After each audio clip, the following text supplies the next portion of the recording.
encore un certain nombre de pays où effectivement il n'y a pas la démocratie. Il y a des dictatures, il y a des régimes totalitaires, oppressifs, oppressants, et donc nous devons nous mobiliser en permanence pour la démocratie dans de nombreux pays du monde. Alors aujourd'hui, il y a beaucoup d'amis des communautés asiatiques, parce qu'on sait que là-bas c'est extrêmement dur dans un certain nombre de pays.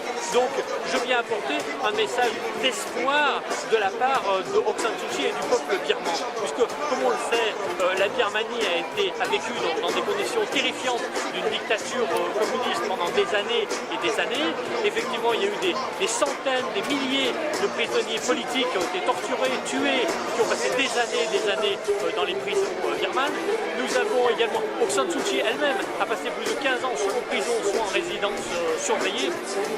Et le message d'espoir, c'est qu'effectivement, après des années de lutte et de résistance non violente, inlassable, active et acharnée, le peuple birman est en train d'ouvrir le pays à la démocratie. Alors, bien sûr, il y a encore beaucoup de travail. On ne fait pas naître une démocratie comme ça du jour au lendemain sur les ruines d'une dictature aussi odieuse et aussi terrible. Mais ça avance et nous nous battons en ce moment d'une façon non violente pour que Aung San Suu Kyi devienne présidente de la République birmane en 2015, de façon à pouvoir véritablement finir avec cette phase oppressive et répressive du pays et ouvrir véritablement la Birmanie à la démocratie.